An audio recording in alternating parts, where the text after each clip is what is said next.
O Brasil tem... A gente vai conseguir pegar esse bonde aí e brincar nesse mercado? Porque, assim, alguns outros trens a gente já perdeu, né? Ficaram pra trás. Como é que a gente tá, o Brasil, como é que a gente tá no lance da inteligência artificial? Cara, o Brasil é muito bom de perder trem, tá? A gente é muito bom em fazer isso, é impressionante. E o bonde dos semicondutores a gente perdeu já tem muito tempo. Aham. O Brasil tem uma fábrica de semicondutores que é estatal, que é a Ceitec. Tentaram fechar a fábrica muito nos últimos anos, não conseguiram, porque teve mobilização dos funcionários, etc. E eu acho que não tem que fechar mesmo, porque ficar totalmente de fora de, por exemplo, o Brasil não ter nenhuma fábrica, mesmo que ruim ou antiga, que é o caso da Ceitec, né? Um modelo de chip que é fabricado lá, é um modelo muito antiquado. Agora, não tem problema, porque fabricar chip, você tem que pular de galho em galho. Você não tem como fabricar um chip ruim e depois já fabricar o chip da NVIDIA, é impossível. Você precisa fabricar o chip ruim, depois você fabrica um pouco melhor, vai melhorando. É incremental a melhoria. Então, exatamente porque a jornada é longa, você tem que começar de algum lugar. Então, eu acho, na minha visão, que no mundo de hoje não é algo que você tem que abrir mão ou desistir. Eu acho que ter a ambição no Brasil de participar da IA em todas as camadas, né? A camada de software, a camada intermediária e na camada de infraestrutura, tem que ter. A gente não pode ser derrotado na largada. Então, eu acho que temos que pensar assim, no que o Brasil pode fazer, né, hoje e ir saltando de galho em galho em termos de complexidade dessa cadeia para conseguir dar saltos cada vez maiores. Entendi. O que tem nessa camada intermediária que tu falou? Tu falou a software intermediária e a infraestrutura. O que tem na intermediária? Ótima pergunta. Você tem lá em cima, vamos dizer, a camada do usuário, né? Que é você acessando a IA. É um aplicativo que eu baixo no celular. Você tem eu estou fazendo isso grosso modo, tá? Porque a pilha é muito mais complexa do que o que eu vou descrever aqui. Você tem a pilha do treinamento, né? Do pré-treinamento e do pós-treinamento. Você no meio tem cloud. Você tem dados, data, né? Então você precisa de serviço de armazenamento, hospedagem.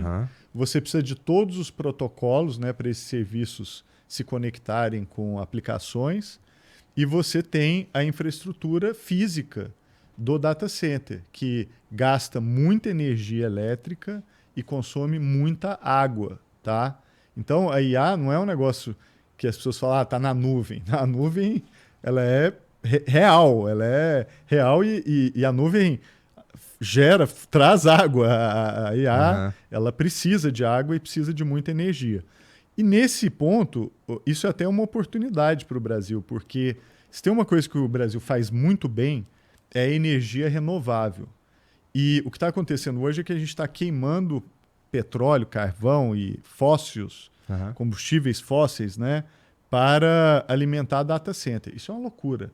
Isso aí não faz o menor sentido. Agora, o Brasil, ele pode ser um líder na geração de energia renovável, que já somos, né? Globalmente a gente já está no topo. 93% da energia gerada no Brasil centralizada já é renovável por causa da base hidrelétrica. E da base descentralizada é 100%, tá? Então, nenhum país, a média global é 28%. Então, quando a gente está falando aqui, o Brasil ele pode ser e pode, inclusive, enriquecer vendendo energia para o data center. A demanda por energia vai explodir. Nos Estados Unidos, eles estão apostando em energia nuclear, que leva, às vezes, 20 anos para você conseguir construir e colocar no grid. Não, o Brasil não. Você pode ter eólica, você pode ter biometano, você pode ter solar. E especialmente o biometano é que eu acho mais interessante, que a gente devia explorar.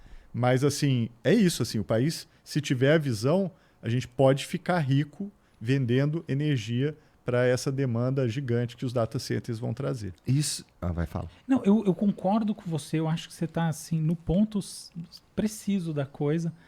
Eu tenho uma visão um pouco negativa sobre alguns processos no Brasil. Você falou, o Brasil é bom de perder trens. Eu concordo que o Brasil é bom de perder trens. E eu diria o seguinte, assim, na camada realmente do hardware, a gente está muito atrás. Eu entendo, eu concordo com você que aniquilar a indústria não é estratégico, entre outras coisas, porque a gente tem gente sendo formada, né, sair das universidades. Então, e outra coisa, né? Uma geladeira tem chip, a porta do carro tem 20 chips. Então, faz chip de porta de carro, tá tudo certo. Entendeu? É isso que é a realidade. Outra discussão é o chip de 2 nanômetros que está começando os pedidos lá na TSMC. É outro bicho. Tudo bem.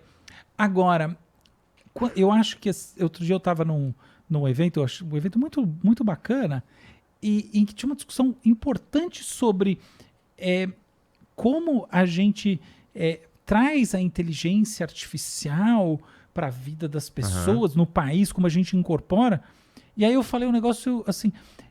Eu comecei assim, olha, eu acho que às vezes as decisões são muito difíceis.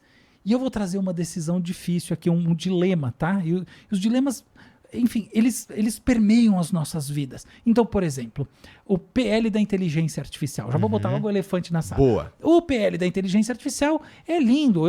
Eu adoro a carta escrita pelos artistas. Poxa, minha simpatia é com os artistas. Até saiu uma foto.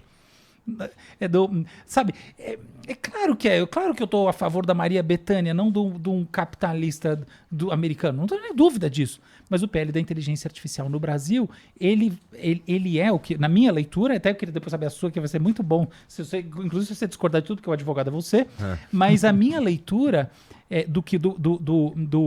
do substituto, né, a versão alterada, que passou no Senado, é que ele é o AI Act, que é o modelo europeu, passado pelo filtro da Coreia do Norte.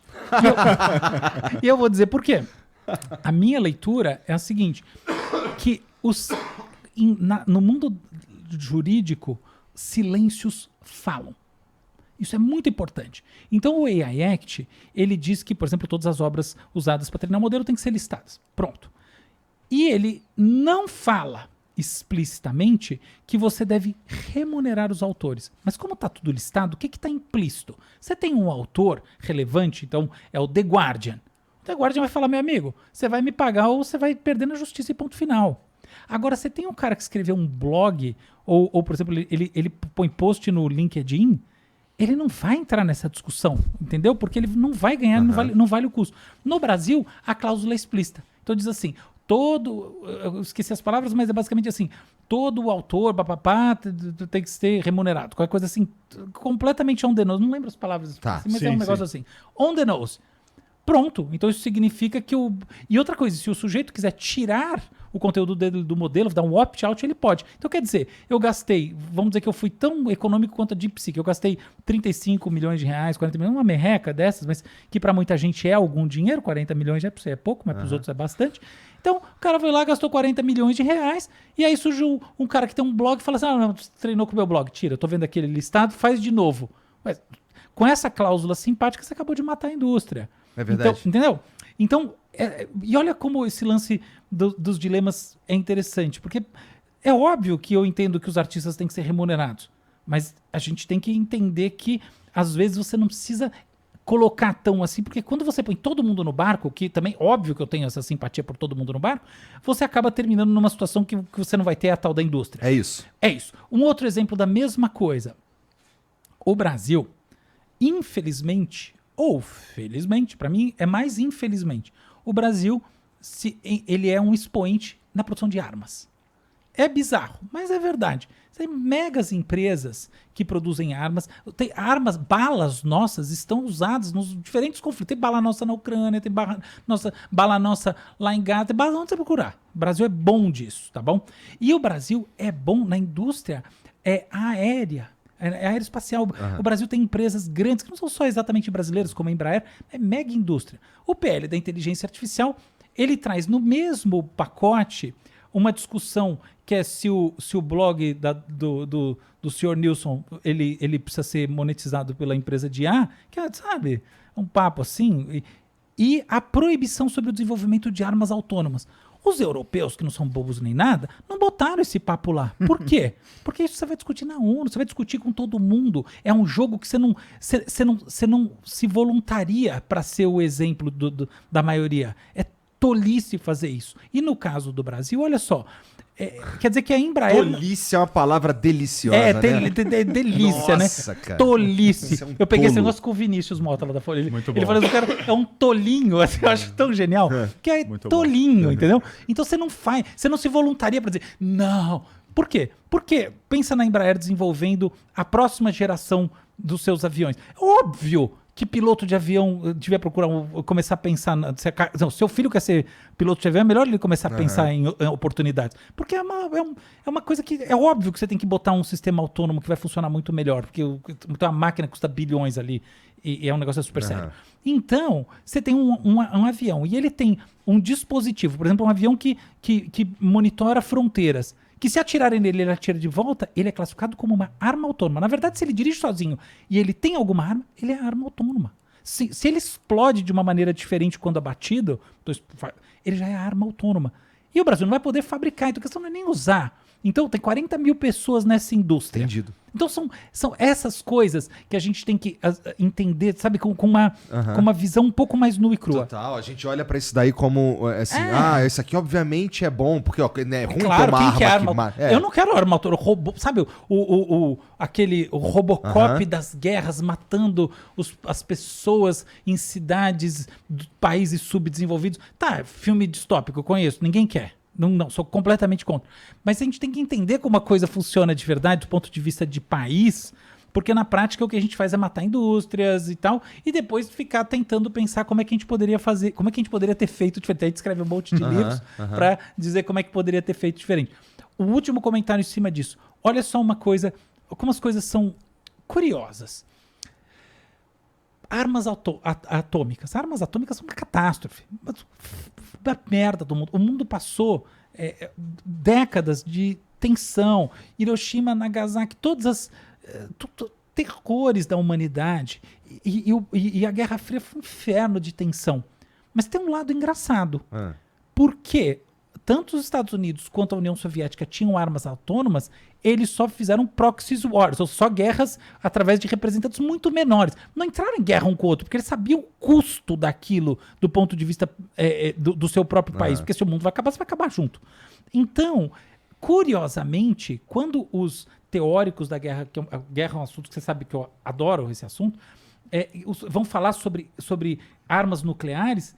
Armas nucleares são armas de deterrence, quer dizer, de segurar o outro, em última análise, de orientação à paz. Falam, não, mas não tem nada de paz numa bomba atômica. Não tem mesmo. Mas se você tem e o outro tem, ninguém joga bomba atômica em cima do outro. É o caso, por exemplo, da Ucrânia. Qual que é o grande problema? A Ucrânia abriu mão das armas autônomas acreditando numa proteção ocidental que está aí o Trump botando em xeque. Então, da mesma maneira como armas atômicas são ruins, mas você entende que se os dois lados têm armas atômicas, a chance de uma guerra mundial é menor, ainda que se ela acontecer o problema vai ser muito maior, você tem que pensar que ter determinadas leis, determinadas coisas são ruins, só que a lei que você vai botar no lugar pode ser pior do que a coisa. Essa é a analogia. Posso Vai, complementar? pô, pelo amor de Deus. A gente nem combinou, mas assim, eu sou um dos críticos mais ferrenhos da lei de inteligência artificial que está sendo feita, né? Primeiro no Senado e agora está na Câmara. É muito ruim. E para começar... Gosta da descrição dele? Que é o AI Act passado pelo filtro da Coreia do Norte? Vou transformar a descrição dele, ainda vou levar para um outro lugar, que é o seguinte. A origem dessa lei foi feita com uma comissão de advogados. Imagina assim, você fala assim, vamos construir uma lei de IA, uma questão estratégica para um país.